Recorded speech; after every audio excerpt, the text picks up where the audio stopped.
Imagine this. No phone, no internet, no human contact. For 72 hours, it's just you, your thoughts, and a confined space. Sounds peaceful, right? Or perhaps terrifying. This is the core of an intriguing psychological experiment, one that peels back the layers of how humans handle isolation and why our brains are so resistant to prolonged solitude. Let's set the stage with something tangible. You might have heard about Vsauce's Michael Stevens and his well-documented experience with 72 hours of isolation. He placed himself in a featureless white room with no clock, no external stimuli, and no contact. Initially, it felt like a break from the overwhelming world of notifications and constant chatter, but as time dragged on, something fascinating and unsettling happened. Michael, like most people in prolonged isolation, started to lose his grip on time and reality. But isolation experiments like this are not just YouTube content. Scientists have been studying the effects of solitude for decades, whether it's astronauts training for long missions, prisoners in solitary confinement, or even polar explorers cut off from the world. The common thread? Humans are social creatures, and our brains react dramatically when that connection is severed. To understand the psychological toll of isolation, we need to talk about how our brains are wired. Humans evolved to survive in groups. Connection wasn't just an emotional comfort, it was a matter of life and death. Being part of a tribe meant safety, food, and shared responsibility. So, being alone for extended periods? It signals a primal part of the brain that something is terribly wrong. When isolation begins, the first few hours might feel pleasant, like a much-needed break. But then, as sensory input dwindles and you're left with only your thoughts, the brain starts to compensate in strange ways.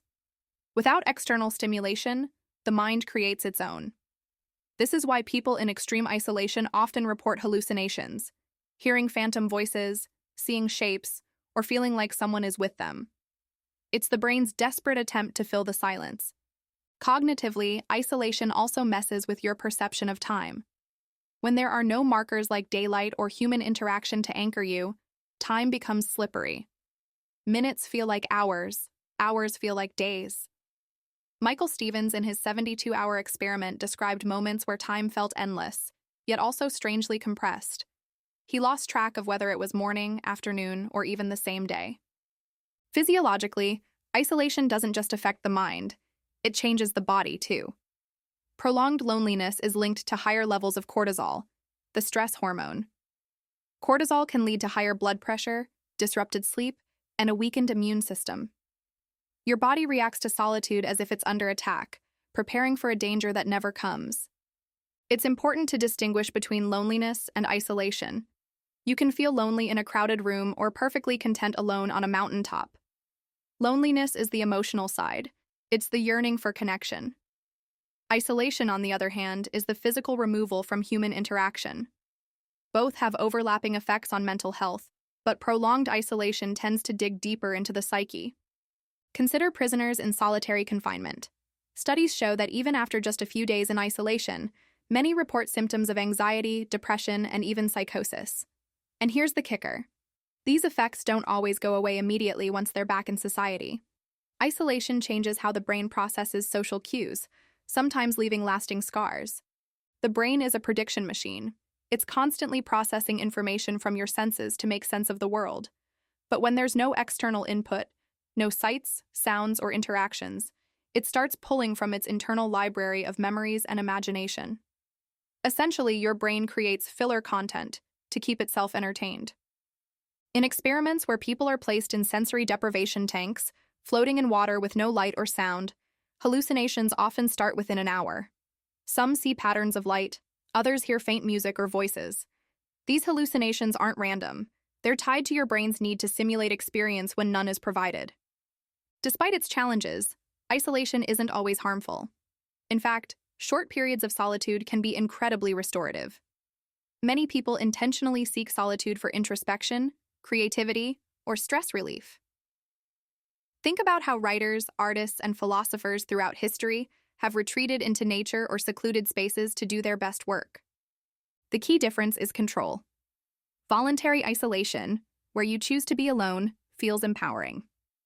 Involuntary isolation, whether from imprisonment, extreme environments, or social rejection, creates a sense of helplessness, which is where the real psychological damage happens. Ironically, in today's hyper-connected world, more people are feeling isolated than ever. Social media gives the illusion of constant interaction, but it often lacks the depth and authenticity of face-to-face relationships. Scrolling through Instagram or TikTok might distract you from loneliness, but it doesn't fill the gap.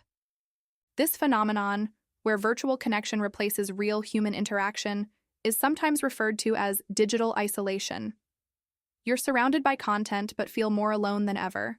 And while social media isn't the same as being locked in a room for 72 hours, it taps into similar parts of the brain, creating a peculiar blend of overstimulation and emptiness.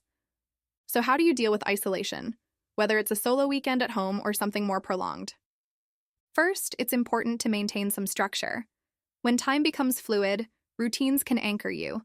Simple things like eating meals at set times, exercising, or journaling can give your day a sense of purpose. Second, stimulate your mind. Reading, puzzles, or creative activities can keep your brain engaged and stave off the boredom that often spirals into anxiety. Lastly, don't underestimate the power of connecting with yourself. Solitude can be an opportunity to reflect, reset, and learn more about who you are. Just make sure it's balanced with meaningful social interaction when you're ready.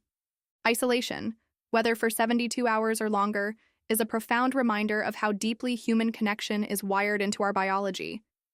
It's not just about having someone to talk to.